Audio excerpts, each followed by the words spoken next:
Hello, আমি রিয়া। আজকে আরও একবার আমার প্রেজেন্টেশনে সকলকে স্বাগত। আজকে আমার আলোচনার বিষয় হলো সিটিজেনশিপ। পরবর্তী বেশ কিছু মিনিট আমি এটার ওপর কথা বলবো। শুরু করা যাক। প্রথমেই যেটা জানতে হবে যে সিটিজেনশিপ চ্যাপ্টারটা এতটা গুরুত্বপূর্ণ কেন আমাদের ইন্ডিয়ান পলিটিতে। আমরা জানি 1947-এ 15th অগস্ট আমাদের দেশ স্বাধীন হয়। তো স্বাধীনতার আগে 1947-এর আগে ইন্ডিয়া অ্যান্ড পাকিস্তান একসাথে ছিল, দ্যাট ইজ ব্রিটিশ ইন্ডিয়া। এবং স্বাধীনতার পর ইন্ডিয়া পাকিস্তান আলাদা হয়ে যায়। এবং ইন্ডিয়া আর পাকিস্তান ভাগ হওয়ার পর ইন্ডিয়া ব্রিটিশ ইন্ডিয়া ডিভাইড হওয়ার পর প্রথম যেটা সবথেকে গুরুত্বপূর্ণ বিষয় ছিল যে প্রথমত হচ্ছে আমাদের ইন্ডিয়ার টেরিটরি ঠিক করা, যে ইন্ডিয়ান টেরিটরি কতটা হবে, কোন কোন এরিয়া নিয়ে ইন্ডিয়ান টেরিটরি হবে। এবং দ্বিতীয় যেটা সবথেকে গুরুত্বপূর্ণ বিষয় ছিল সেটা হলো কারা কারা ইন্ডিয়ার সিটিজেনশিপ পাবে, কারা কারা ইন্ডিয়ার সিটিজেন্স হবে। এটার প্রয়োজনীয়তা ছিল কারণ আমরা দেখেছি আমাদের কনস্টিটিউশনে বেশ কিছু ফান্ডামেন্টাল রাইটস আছে যেটা কিনা শুধুমাত্র আমাদের ইন্ডিয়ান সিটিজেনদের জন্যই গ্র্যান্টেড। তো সেই কারণে কারা ইন্ডিয়ান সিটিজেন হবে সেটা অত্যন্ত গুরুত্বপূর্ণ বিষয় ছিল। আর সেটা বোঝার জন্যই আমাদেরকে সিটিজেনশিপের দুটো পার্ট, একটা হচ্ছে সিটিজেনশিপের পার্ট যেটা কনস্টিটিউশনে পার্ট 2-তে আর্টিকেল 5 থেকে আর্টিকেল 11-এ আছে সেটা, এবং সিটিজেনশিপ অ্যাক্ট 1955, এই দুটো অংশই আমাদেরকে খুব ভালোভাবে বুঝতে হবে।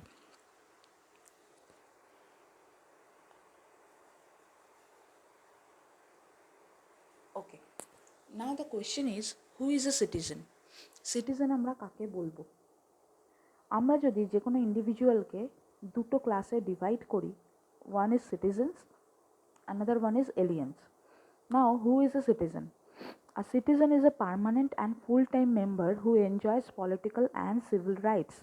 অর্থাৎ সিটিজেন তারাই হবে যারা কিনা পলিটিক্যাল এবং সিভিল রাইট দুটোকে এনজয় করবে। And aliens are the citizen of another country, though they are called aliens. Now aliens are of two types. Number one is friendly alien and another one is enemy alien. A citizen of a country to which India have not having any relation, like any frustrated relation, they are called friendly aliens. And the citizen of that country with which there is a probability of war, those citizens are called not citizens, those are called enemy aliens, right? So this is the classification. Now there are some fundamental rights which are only for Indian citizens. Those rights are Article 15, Article 16, Article 19, Article 29 and Article 30. These rights are granted only for Indian citizens.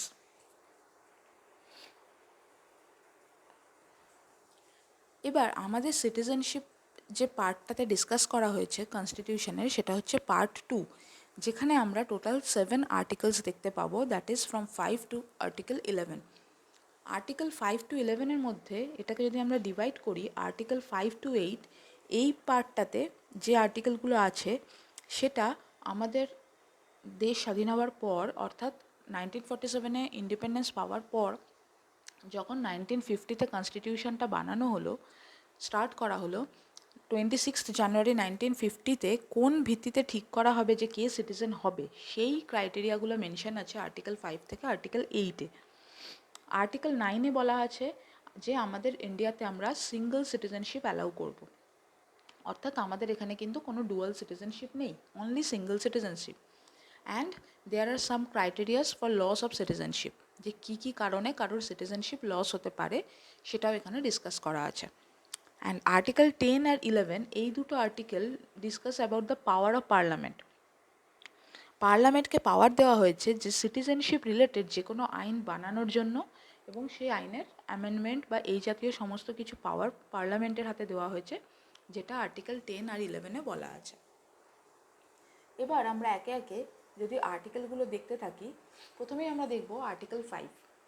Article 5 এখানে বলা হয়েছে citizenship by domicile. অর্থাৎ domicile কথার অর্থ কী, এই ওয়ার্ডটা খুব ভালোভাবে আমাদের বুঝতে হবে। এই আর্টিকেলটা তাদের জন্য যাদের ডোমিসাইল ইন্ডিয়া, অর্থাৎ কোনো ইন্ডিভিজুয়াল, কোনো ব্যক্তি যদি ইন্ডিয়াকেই তার বাসস্থান বলে মনে করে, অর্থাৎ ইন্ডিয়াকেই যদি তার ডোমেসাইল বলে মনে করে এবং পার্মানেন্ট ঘর যদি সে ইন্ডিয়াকেই ভাবে, তাহলেই বলা হবে যে তার ডোমেসাইল ইন্ডিয়া।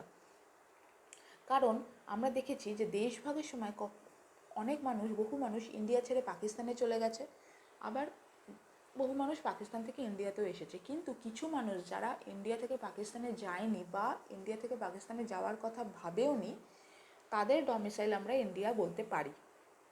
কিন্তু তাহলে কি তারা সবাই ইন্ডিয়ান সিটিজেনশিপ পাবে? এটা একটা বড় প্রশ্ন। না, এখানেও 3টে শর্ত আছে। সেই 3টে শর্তর মধ্যে যে কোনো একটা যদি ফুলফিল হয়, তবেই আমরা তাকে বলবো যে they are citizenship by domicile. সেটা কি কি?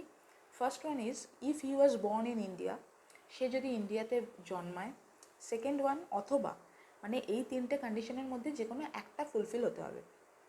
প্রথমত, সে যদি ইন্ডিয়াতে জন্মায়, এই কন্ডিশনটা যদি স্যাটিসফাই না হয়, তাহলে if either of his parents was born in India, অর্থাৎ আইদার অফ হিজ প্যারেন্টস, কোথাও কোথাও আছে আইদার, কোথাও কোথাও আছে বোথ, এইটা আমাদের একটু খেয়াল করতে হবে।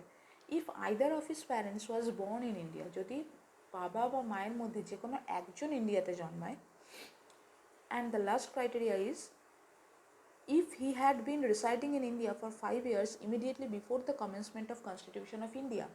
Commencement of Constitution of India এটা কবে হয়েছিল? 26 জানুয়ারি 1950।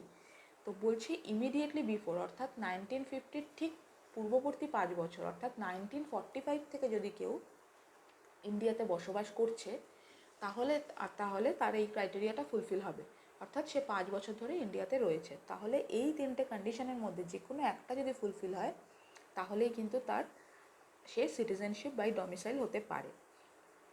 এখানে এই ডমিসাইল রিলেটেড একটা কেস হয়েছিল সুপ্রিম কোর্টে, that is DP Joshi versus state of মধ্য ভারত।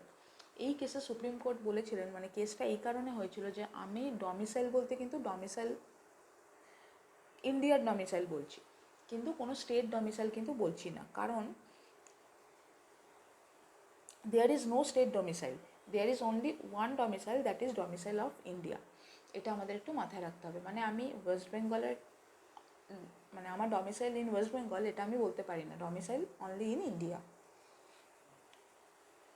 এবার এরকম যে কোনো একজনের ক্ষেত্রে আমি যদি বলি যে যার ক্ষেত্রে এই কন্ডিশনগুলো স্যাটিসফাই হচ্ছে, তাহলে কি তারা সবাই সিটিজেনশিপ বাই ডমিসাইল হবে? না, হবে না।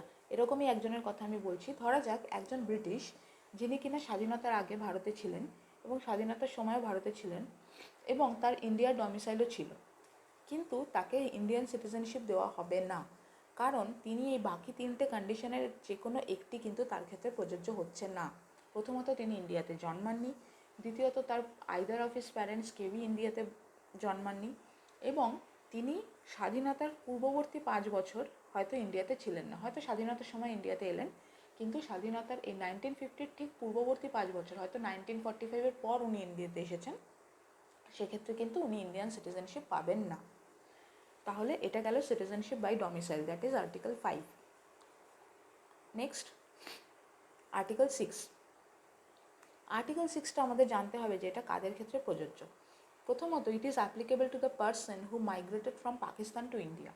এই আর্টিকেলটি তাদের ক্ষেত্রে প্রযোজ্য যারা পাকিস্তান থেকে ইন্ডিয়াতে মাইগ্রেট করেছিল।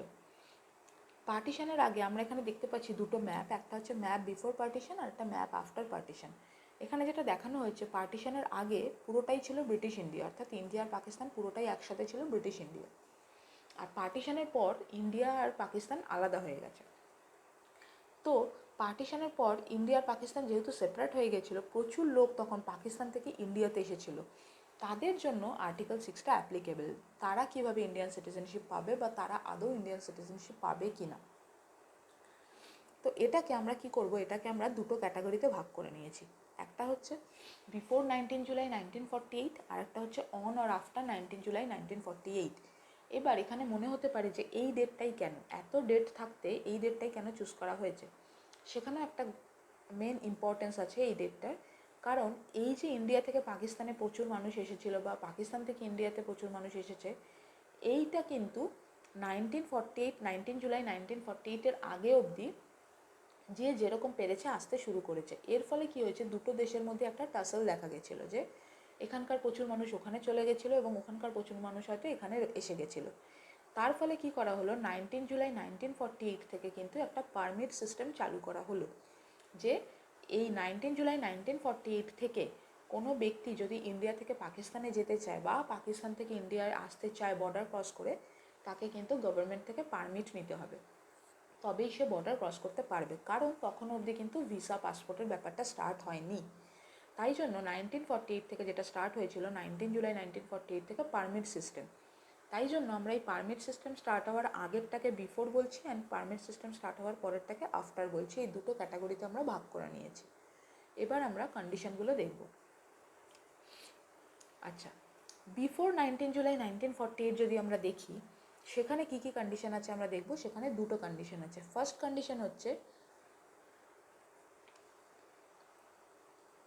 প্রথম কন্ডিশন হচ্ছে তার বাবা বা সেই ব্যক্তি বা তার বাবা মায়ের মধ্যে যে কোনো একজন, আইদার অফ হিজ প্যারেন্টস অথবা any of his grand parents বা তার দাদু দিদার মধ্যে যে কোনো একজন যদি আনডিভাইডেড ইন্ডিয়াতে জন্মগ্রহণ করে থাকেন তাহলে হবে।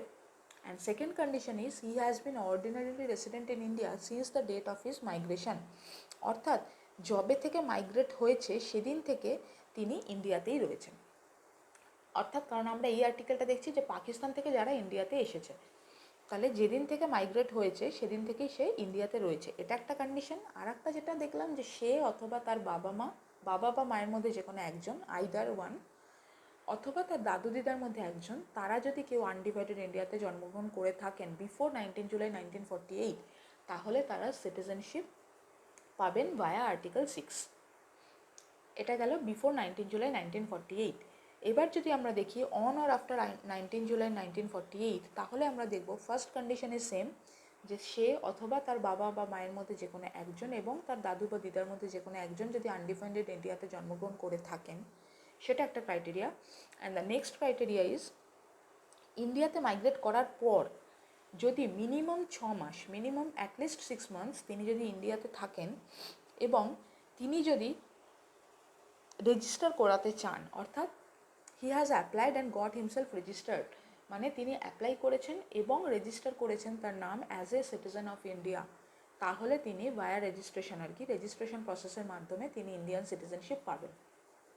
এটা হলো যদি 19 জুলাই 1948-এর পরে কেউ পাকিস্তান থেকে ইন্ডিয়াতে এসে থাকে, তাহলে তার ক্ষেত্রে এই প্রসিডিওর।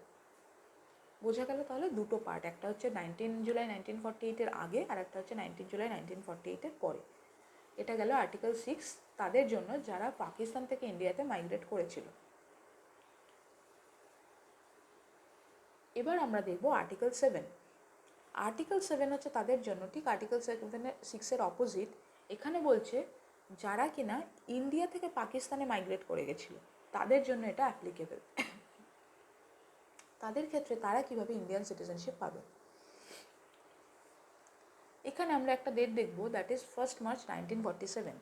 কারণ এই ডেটটা এখানে ইম্পর্টেন্ট বিকজ আমরা জানি 1 মার্চ 1947 ওই টাইমে এখানে একটা হিন্দু মুসলিম দাঙ্গা ক্রিয়েট হয়েছিল।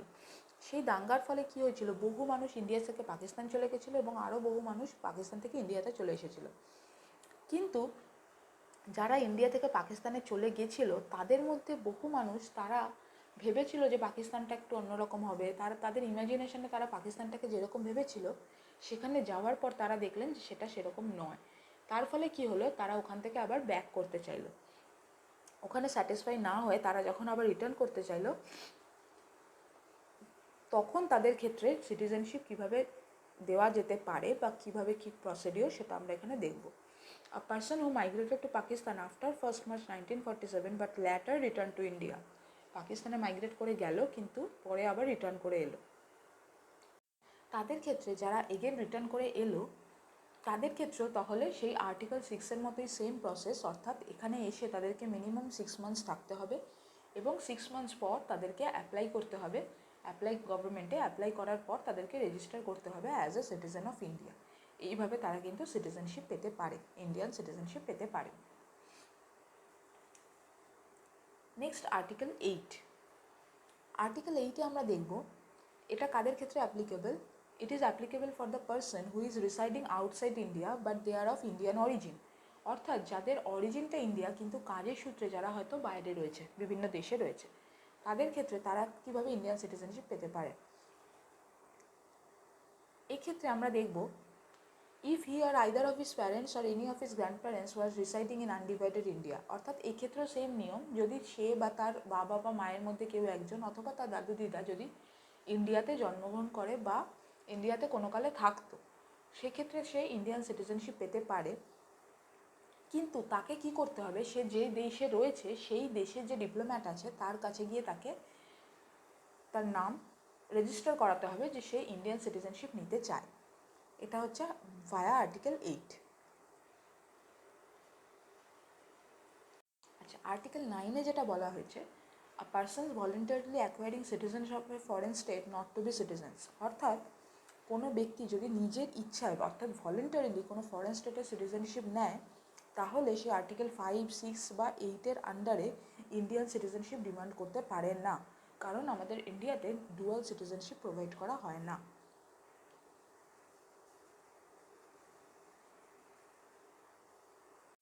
এবার আমরা দেখে নেব আর্টিকেল 10। আর্টিকেল 10 আর 11 হচ্ছে পার্লামেন্টের ল মেকিং পাওয়ার। আর্টিকেল 10-এ বলা হয়েছে এই যে কোনো ব্যক্তি একজন সিটিজেনশিপ পেল, ইন্ডিয়ান সিটিজেনশিপ, তাকে কিন্তু তার সেই সিটিজেনশিপ রিনিউ করতে হবে না। We don't need to renew our Indian citizenship, এটা জাস্ট কন্টিনিউ হবে। But that will be subject to laws made by parliament, কিন্তু পার্লামেন্ট যে কোনো মুহূর্তে সেটার এগেনস্টে ল বানাতে পারেন। অ্যান্ড আর্টিকেল 11 কি বলছে? আর্টিকেল 11 বলছে যে parliament can make laws on citizenship, অর্থাৎ 5 to 8 অবধি আমরা যে আর্টিকেলগুলো দেখলাম সেই আর্টিকেল অনুযায়ী যেসব মানুষ অলরেডি ইন্ডিয়ান সিটিজেনশিপ পেলেন, but parliament has power to restrict or revoke their rights, কিন্তু পার্লামেন্ট যে কোনো মুহূর্তে ল বানিয়ে তাদের সেই ইন্ডিয়ান সিটিজেনশিপ রিভোক করতে পারেন বা রেস্ট্রিক্ট করে দিতে পারেন। এটাই পার্লামেন্টের ল মেকিং পাওয়ার। আর আর্টিকেল 11 অনুযায়ী পার্লামেন্টের এই ল মেকিং পাওয়ারকেই কাজে লাগিয়ে সিটিজেনশিপ অ্যাক্ট 1955 বানানো হয়েছে। তো এবার আমরা দেখে নেব সিটিজেনশিপ অ্যাক্ট। আমরা কনস্টিটিউশনের পার্ট 2-এর আর্টিকেল 5 to 11 অবধি দেখলাম। এবার আমরা দেখব সিটিজেনশিপ অ্যাক্ট 1955-এ কী কী বলা আছে। এবার আমরা দেখব সিটিজেনশিপ অ্যাক্ট 1955-এর কিছু প্রভিশনস। সিটিজেনশিপ অ্যাক্ট 1955-এ ভেরিয়াস মেথড আছে for acquisition and for loss of citizenship. এটা আমরা ওয়ান বাই ওয়ান দেখে নেব। অ্যাকুইজিশন আছে 5 টাইপসের অ্যান্ড লস আছে 3 type. Acquisition, anyone can acquire, মানে কেউ সিটিজেনশিপ পেতে পারে by birth, by descent, by registration, by naturalisation, by incorporation of territory. এই মেথডগুলো আছে for acquisition. And for loss there are renunciation, termination and deprivation. Okay, first one is acquisition by birth. এটা একটা simple method. এই acquisition by birth, এই ওয়ার্ডটার আরেকটা word আছে that is just solely, that means by the virtue of soil, অর্থাৎ কোনো ব্যক্তি যদি ইন্ডিয়াতেই জন্মগ্রহণ করে থাকেন, that is if a person is born in India then citizenship by birth applies, তার ক্ষেত্রে এটা অ্যাপ্লিকেবল হবে। কিন্তু সেখানেও কিছু কন্ডিশনস আছে। কন্ডিশনসগুলো কী কী? ফার্স্ট ওয়ান, কেউ যদি 26 জানুয়ারি 1950 থেকে 1 জুলাই 1987 এই টাইম পিরিয়ডের মধ্যে জন্মায়, তাহলে সেক্ষেত্রে সে অটোমেটিক্যালি তার সিটিজেনশিপ পেয়ে যাবে, ইন্ডিয়ান সিটিজেনশিপ। সেক্ষেত্রে তার বাবা মার সিটিজেনশিপ কী আছে সেটা কোনো ম্যাটার করবে না। ওকে, তারপর কেউ যদি অন অর আফটার 1 জুলাই 1987, অর্থাৎ 1 জুলাই 1987-এর পর এবং 3 ডিসেম্বর 2004-এর আগে জন্মগ্রহণ করে, অর্থাৎ এই টাইম পিরিয়ডের মধ্যে জন্মায়, সেক্ষেত্রে either of his parents must be a citizen of India, অর্থাৎ তার বাবা বা মায়ের মধ্যে যে কোনো একজনকে ইন্ডিয়াতে জন্মগ্রহণ করে থাকতে হবে। আর লাস্ট ওয়ান হচ্ছে, কেউ যদি 3 ডিসেম্বর 2004-এর পরে জন্মগ্রহণ করে, সেক্ষেত্রে both parents must be citizen, অর্থাৎ বাবা মা দুজনকে ইন্ডিয়ান সিটিজেন্স হতে হবে। অথবা আর একটা কন্ডিশন যেটা হতে পারে যে either of his parents is a citizen of India, বাবা বা মায়ের মধ্যে যে কোনো একজন ইন্ডিয়ান সিটিজেনশিপ এবং অন্যজন ইললিগাল মাইগ্রেন্ট হবে না।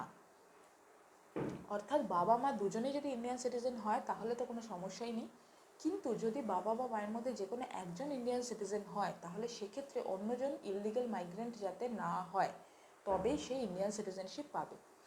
এটা হলো 3টে কন্ডিশন। সেকেন্ড যে কন্ডিশনটা বললাম, দ্যাট ইজ ফ্রম 1 জুলাই 1987 থেকে 3 ডিসেম্বর 2004, এটা ইনকর্পোরেট করা হয়েছে ভায়া সিটিজেনশিপ অ্যামেন্ডমেন্ট অ্যাক্ট 1986। আর পরবর্তী যেটা আমি বললাম যে 3 ডিসেম্বর 2004 থেকে এখনও অবধি, সেটা করা হয়েছে সিটিজেনশিপ অ্যামেন্ডমেন্ট অ্যাক্ট 2005-এর মাধ্যমে। কিন্তু এইভাবে কি তাহলে যে কেউই পেয়ে যেতে পারে acquisition by birth? No, there are some exception.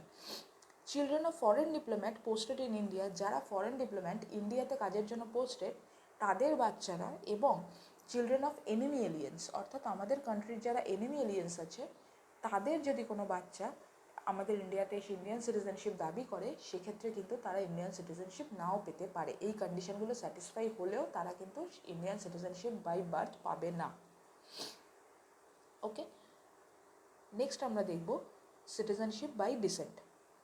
Dissent অর্থাৎ যাদের সাথে ব্লাড রিলেশনের একটা কানেকশন আছে। If a person is born in outside India and parents are Indian citizenship, একজন যদি ইন্ডিয়ার বাইরে জন্মায় এবং তার বাবা মা যদি ইন্ডিয়ান সিটিজেন হয়, তাহলে সেক্ষেত্রে তার ব্লাড রিলেশনটা ইন্ডিয়ান। সেই জন্য আমরা এই যে প্রসিডিওরটা, এটাকে বলবো অ্যাকুইজিশন বাই ডিসেন্ট। এক্ষেত্রে যে টাইম পিরিয়ড আছে, from 26 January 1950 to 10th December 1992, এই ডেটের মধ্যে যারা জন্মগ্রহণ করবে, তাদের ক্ষেত্রে কন্ডিশন হচ্ছে father must be citizen of India. এখানে কিন্তু মাদার নয় বা আইদার অফ হিজ প্যারেন্টসও নয়, আগেরটা ছিল আইদার অফ হিজ প্যারেন্টস, কিন্তু এখানে কিন্তু স্ট্রিক্টলি বলে দেওয়া আছে father, that is father must be citizen of India. আর কেউ যদি আফটার 10th ডিসেম্বর 1992 অর্থাৎ এর পরে জন্মায় এবং 3rd ডিসেম্বর 2004 এর আগে, অর্থাৎ এই টাইম পিরিয়ডের মধ্যে জন্মগ্রহণ করে, তাহলে সেক্ষেত্রে কন্ডিশন হচ্ছে either parents must be citizen, অর্থাৎ বাবা অথবা মা যে কোনো একজনকে ইন্ডিয়ান সিটিজেন হতে হবে। আর আফটার 3rd ডিসেম্বর হলে তার ক্ষেত্রে কিন্তু সিটিজেনশিপ দেওয়া হবে না। সেক্ষেত্রে কি করতে হবে, তাকে এম্বাসির কাছে গিয়ে, ফরেন এম্বাসির কাছে গিয়ে তাকে কম্পালসারি রেজিস্ট্রেশন করতে হবে, যেটা কিনা 1 বছর টাইম পিরিয়ডের মধ্যে, উইদিন 1 ইয়ার। কিন্তু সেই 1 ইয়ারটা অনেক সময় এক্সটেন্ডও হয়। এই যেটা বলা আছে এখানে, যে child needs to get registered at an Indian consulate within 1 year of date of birth, তার জন্মগ্রহণের 1 বছরের মধ্যে তাকে রেজিস্টার করাতে হবে।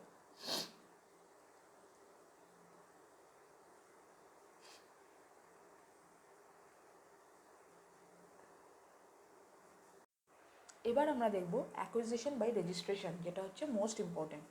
রেজিস্ট্রেশনের প্রসিডিওরটা কি? It is applicable for the people of Indian origin who are currently holding citizenship of different country, অর্থাৎ যাদের অরিজিন ইন্ডিয়া কিন্তু যারা অন্য কোনো দেশের নাগরিক, অর্থাৎ যাদের অন্য কোনো দেশের সিটিজেনশিপ নেওয়া আছে অলরেডি, তাদেরকে আমরা বলবো persons of Indian origin, that is PIO. এবার এখানে পিআইও টার্মটাকে খুব মাইনিউটলি এক্সপ্লেন করা আছে। Person of Indian origin means a foreign citizen except these are the countries, except Pakistan, Afghanistan, Iran, Sri Lanka, Bangladesh, Nepal, Bhutan, China. এই কান্ট্রিগুলো ছাড়া বাকি অন্যান্য যে কোনো কান্ট্রির ফরেন সিটিজেনদেরকে বলা হবে পার্সন অফ ইন্ডিয়ান অরিজিন, তাদের ক্ষেত্রে কিন্তু এটা অ্যাপ্লিকেবল হবে। এবার এখানে যেটা কন্ডিশন, ফার্স্ট কন্ডিশন যেটা, সেটা হচ্ছে who at any time held an Indian passport, যাদের কিনা ইন্ডিয়ান পাসপোর্ট আছে, অর্থাৎ যারা ইন্ডিয়াতে আসতে পারে ভায়া পাসপোর্ট। সেকেন্ড কন্ডিশন বলছে who are either of their parents or grandparents or great grandparents was born or permanently resident in undivided India, অর্থাৎ যে বা যার বাবা অথবা মায়ের মধ্যে যে কোনো একজন, বা গ্র্যান্ড প্যারেন্টস অর্থাৎ দাদু দিদার মধ্যে যে কোনো একজন, অথবা দাদু দিদার যে বাবা মা ছিলেন তাদের মধ্যে যে কোনো একজন আনডিভাইডেড ইন্ডিয়াতে জন্মগ্রহণ করেছে অথবা ইন্ডিয়াতে বসবাস করতেন, তাদের মধ্যে যে কোনো একজনকে হতে হবে। এবং spores of a citizen of India, অর্থাৎ কেউ যদি ইন্ডিয়ান কোনো সিটিজেনশিপকে বিয়ে করেন, তাহলে সেক্ষেত্রেও এটা অ্যাপ্লিকেবল হবে। এবার আমরা কিছু সিনারিও দেখে নেব।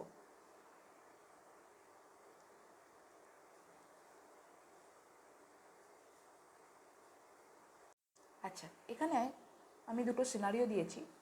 ফার্স্ট হচ্ছে, ধরা যাক একটা কাপল এ অ্যান্ড বি আর একটা কাপল এক্স অ্যান্ড ওয়াই, যারা ইন্ডিয়ান সিটিজেন, কিন্তু কাজের জন্য তাদেরকে আমেরিকা চলে যেতে হলো। এবার কিছুদিন পর আমেরিকাতে গিয়ে তারা কাজের সুবাদে সেটেল হয়ে গেলেন সেখানে।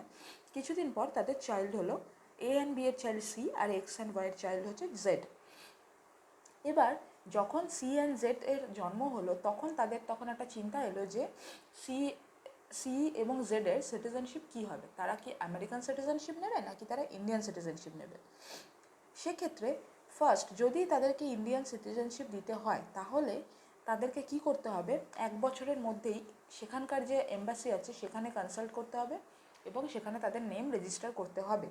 কিন্তু প্রবলেম হচ্ছে এটা ম্যাক্সিমাম মানুষই করেন না, কারণ ওই 1 ইয়ার টাইমের মধ্যে সেটা করা হয়ে ওঠে না। তাহলে এটা হলো ফার্স্ট কন্ডিশন।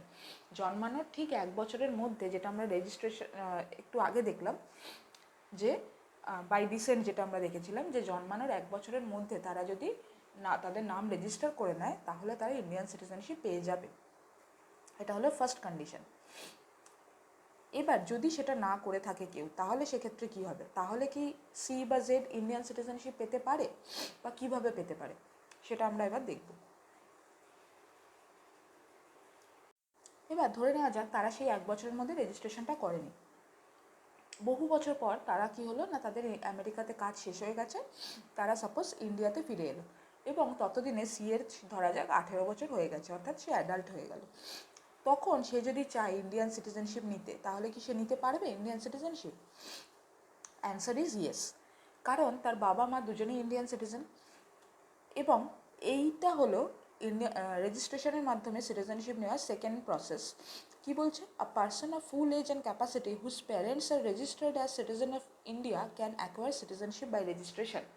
সে তখন রেজিস্ট্রেশনের মাধ্যমে তার সিটিজেনশিপ নিতে পারবে, কারণ তার বাবা মা দুজনেই ইন্ডিয়ান অরিজিন।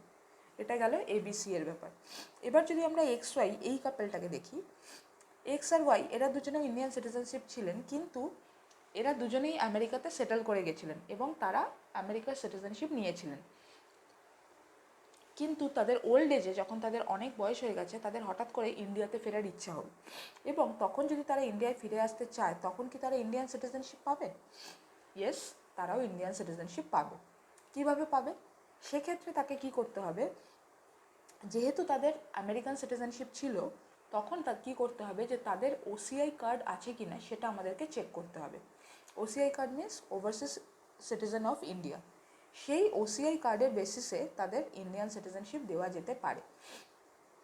সেটা কি, দুটো কন্ডিশন, একটা হচ্ছে যদি ওসিআই কার্ড থাকে তাহলে কি হবে, আর যদি ওসিআই কার্ড না থাকে তাহলে কি হবে। যদি কারোর ওসিআই কার্ড থাকে তাহলে কি হবে, তখন যার ওসিআই কার্ড আছে তখন তার 5 বছর ধরে যদি ওসিআই কার্ডটা থেকে থাকে তাহলে সে ইন্ডিয়াতে এসে মাত্র 1 বছর তাকে থাকতে হবে, that is 12 month, only 12 month তাকে ইন্ডিয়াতে এসে থাকতে হবে এবং 1 বছর থাকার পর তাকে তার নাম রেজিস্টার করতে হবে, ওই সেম প্রসেস, কনসালটেন্টের কাছে গিয়ে তার নামটা রেজিস্টার করাতে হবে। এটা হলো ফোর্থ স্টেপ। আর যদি কারোর ওসিআই কার্ড না থাকে তখন তাকে কি করতে হবে না, তাকে ইন্ডিয়াতে ফিরে এসে রিটার্ন করে তাকে ইন্ডিয়াতে 7 ইয়ার্স থাকতে হবে। This is the third process, আমি মার্কিং করে দিয়েছি। তাহলে দুটো কেস, কারোর ওসিআই কার্ড নেই আর কারোর ওসিআই কার্ড আছে। যদি ওসিআই কার্ড না থাকে তাহলে তাকে এসে 7 বছর ইন্ডিয়াতে থাকতে হবে অ্যাজ অ্যান অর্ডিনারি রেসিডেন্ট। আর যদি কারোর ওসিআই কার্ড থাকে এবং সেটা যদি 5 ইয়ার্সের বেশি হয় তাহলে তাকে ইন্ডিয়াতে এসে অনলি 12 ইয়ার্স থাকতে হবে, দেন তার নাম রেজিস্টার করাতে হবে অ্যাজ অ্যান ইন্ডিয়ান সিটিজেন। এবার তাদের যে চিলড্রেন অর্থাৎ তাদের যে চাইল্ড জেড, তার কী হবে, সে কীভাবে ইন্ডিয়ান সিটিজেনশিপ পাবে? সেক্ষেত্রে জেডের ক্ষেত্রেও সেম প্রসিডিওর হবে, অর্থাৎ 3 এবং 4 যে প্রসিডিওরটা আমি বললাম তার ক্ষেত্রেও চেক করতে হবে যে তার ইন্ডিয়ান ওসিআই কার্ড আছে কি না। যদি না থাকে তাহলে 7 ইয়ার্স, আর যদি থাকে দেন 1 ইয়ার, দেন রেজিস্ট্রেশন। এই প্রসিডিওরের মাধ্যমে সে ইন্ডিয়ান সিটিজেনশিপ পেতে পারে। কিন্তু তার ক্ষেত্রে এক্সট্রা আরও একটা ক্লজ থাকবে। সেটা কি, যে যখন তার 18 বছর হয়ে গেলে তার বাবা বা মা যদি কেউ আগে ইন্ডিয়ান সিটিজেন হয় তাহলে তাকেও 12 মাস থাকতে হবে রেজিস্টার করার পর, যেরকম আমরা দেখলাম ফোর্থ প্রসেসটাতে। সেরকম তার যেহেতু 18 ইয়ার্স হয়ে গেছে এবং তার বাবা বা মায়ের মধ্যে যেহেতু কেউ একজন ইন্ডিয়ান সিটিজেনশিপ বা দুজনেই ইন্ডিয়ান সিটিজেন, তাই তাকেও কিন্তু 12 মান্থস ওয়েট করতে হবে, তারপরে তার নামটা রেজিস্টার করাতে হবে। এইভাবে কিন্তু ভায়া রেজিস্ট্রেশন ইন্ডিয়ান সিটিজেনশিপ পাওয়া যেতে পারে।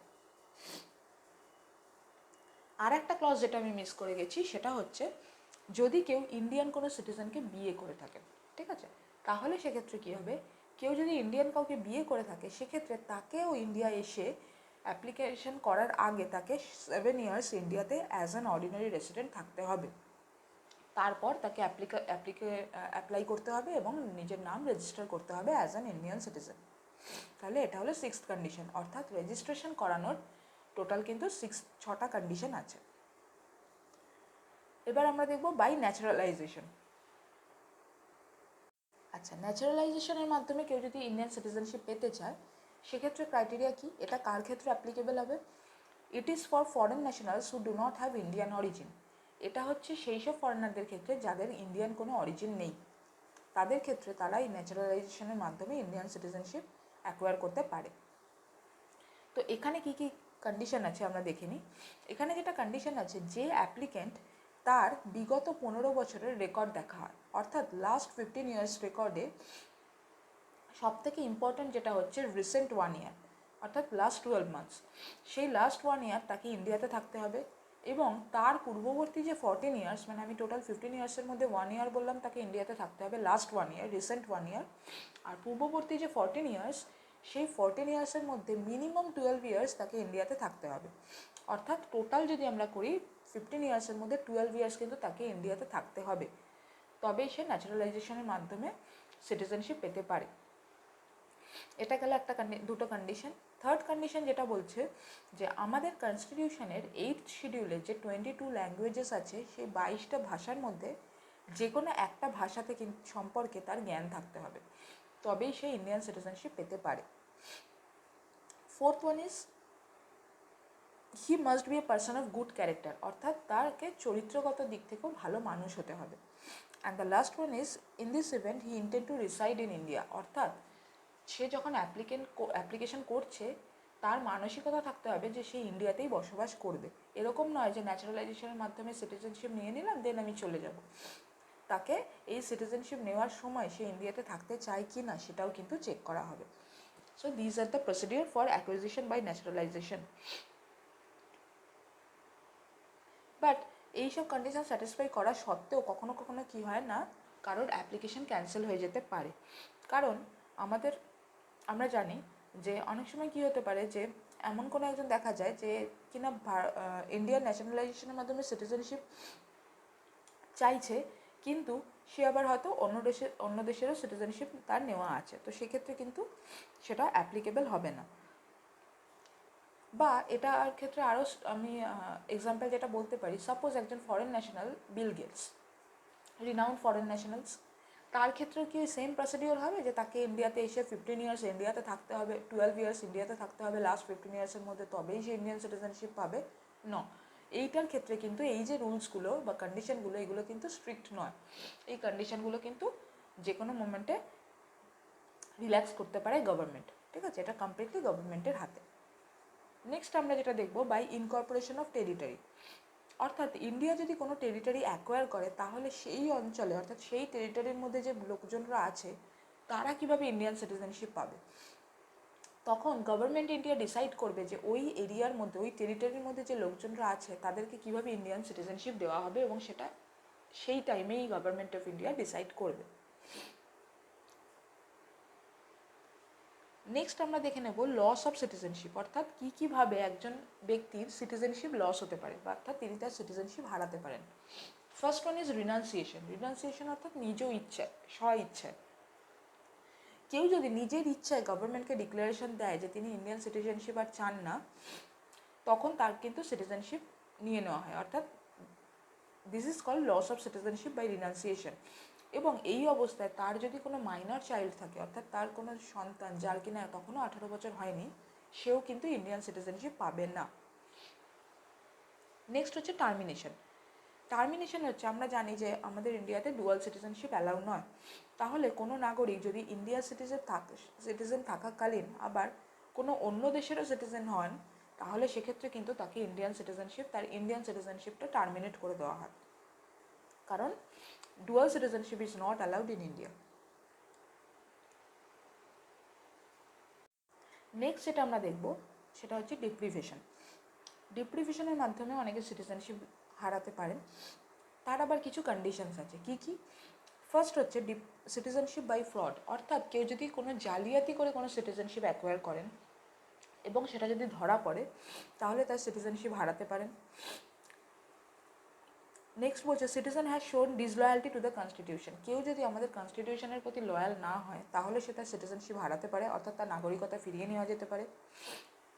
থার্ড বলছে citizen has unlawfully traded or communicated with enemy during war, অর্থাৎ কোনো নাগরিক যুদ্ধের সময় যদি আমাদের শত্রু দেশের সঙ্গে কোনো রকম কমিউনিকেশন বা ট্রেডের সাথে যুক্ত হয়ে পড়ে তাহলে তার সিটিজেনশিপ নিয়ে নেওয়া হবে।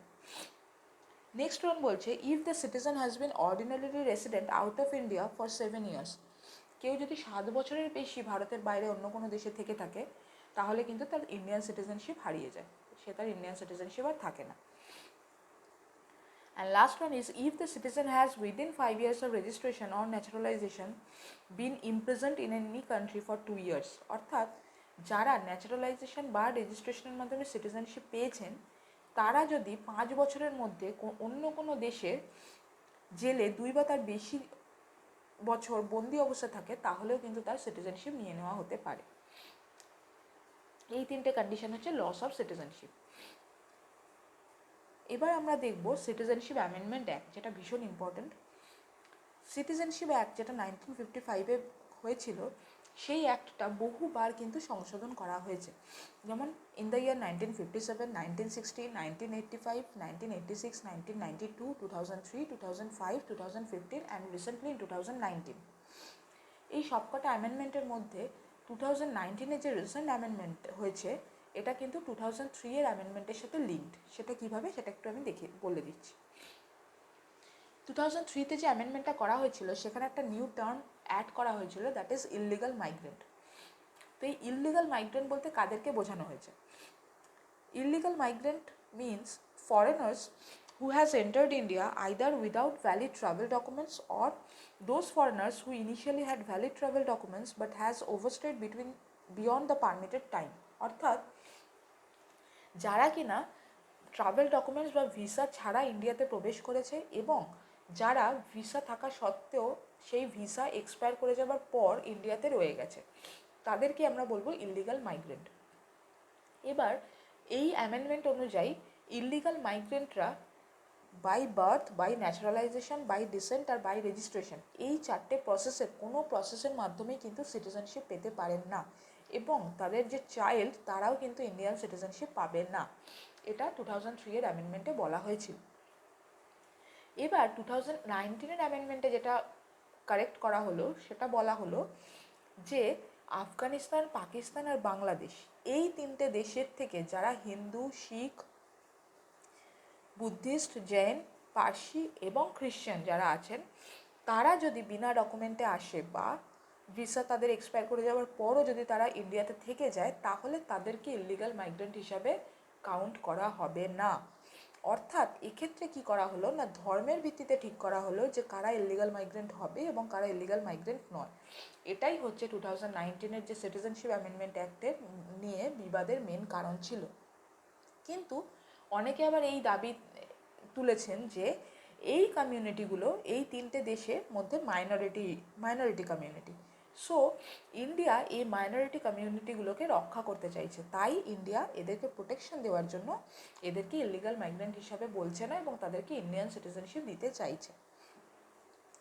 এই হলো ব্যাপার। এবার যেটা দেখে নেওয়া যাক আমাদের WBCS প্রিলিমস বা মেন্স পয়েন্ট অফ ভিউতে কী কী কোশ্চেন এসেছে বা কী ধরনের কোশ্চেন আসতে পারে মেনলি এই চ্যাপ্টার থেকে। লাস্ট 20 ইয়ার্সের কোশ্চেন পেপার অ্যানালিসিস করে যেটা আমি দেখলাম যে মেন্স 2014 থেকে মেন্স হয়েছে, সে অবজেক্টিভ হয়েছে, তো মেন্সেই 3টে কোশ্চেন আমি পেয়েছি প্রিভিয়াস ইয়ার থেকে, আর প্রিলিমসে সেরকমভাবে খুব একটা কোশ্চেন আসেনি। তো কোশ্চেনগুলো একটু দেখে নেওয়া যাক। ডাইরেক্ট স্ট্রেট ফরওয়ার্ড আর্টিকেল থেকে কোশ্চেন করা হয়েছে। ফার্স্ট যেটা বলছে which of the following article describes about the person voluntarily acquiring citizenship of a foreign state not to be citizens. এর মধ্যে কোন আর্টিকেলে এটা বলা হয়েছে? আর্টিকেল 6, 7, 8 আর 9। এটা কিন্তু বলা হয়েছে আর্টিকেল 8-এ, কারণ আর্টিকেল 8-এই বলা হয়েছিল যে which is applicable for the person voluntarily acquiring citizenship of a foreign state not to be citizens. এটা আর্টিকেল 8-এ বলা হয়েছে, so the right answer will be article 8। Next question বলছে which of the following article deals with rights of citizenship of certain persons of Indian origin residing outside of India. Residing outside of India এটা কিন্তু বলা হয়েছে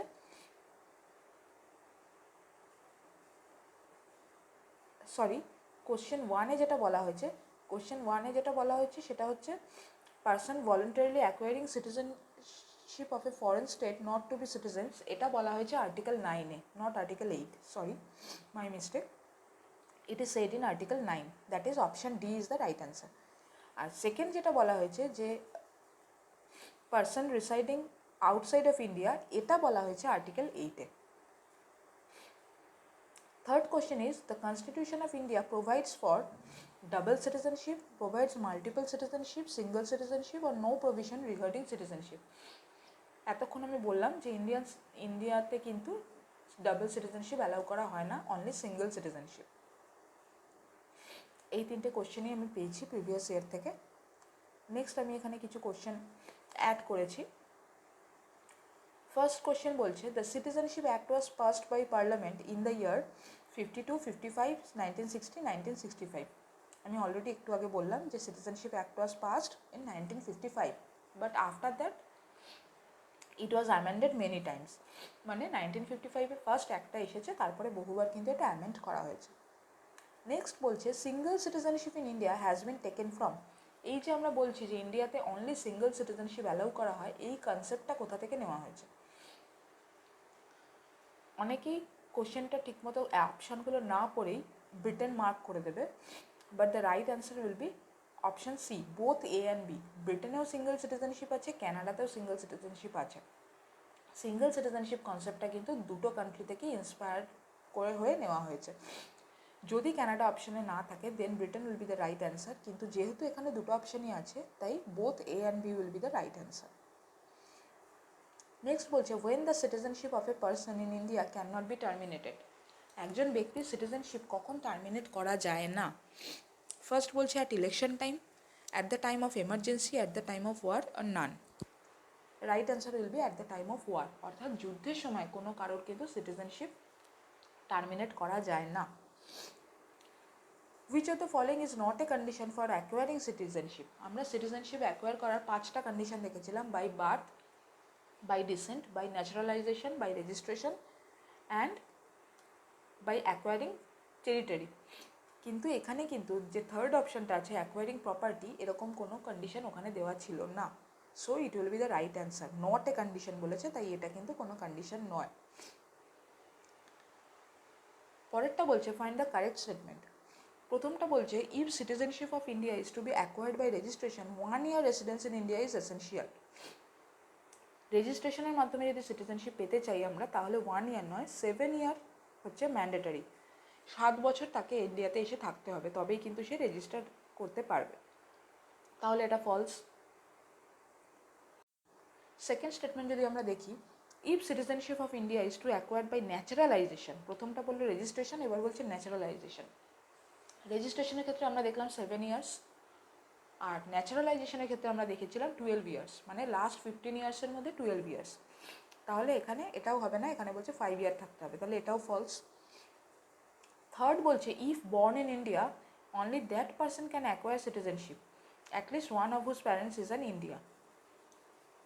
মানে যে ইন্ডিয়াতে, যদি কেউ ইন্ডিয়াতে জন্মায় তাহলে তাকে ইন্ডিয়ান সিটিজেনশিপ পাওয়ার জন্য তার বাবা বা মা যে কোনো একজনকে ইন্ডিয়ান সিটিজেনশিপ পেতে হবে। এটা দেখলাম option C, it is correct. আর লাস্ট অপশন বলছে rules regarding the citizenship of India shall not applicable to Jammu and Kashmir. এটাও false, because it is applicable for all states including Jammu and Kashmir. Okay, that's all. আজকের মতো এইটুকুই। Thank you so much.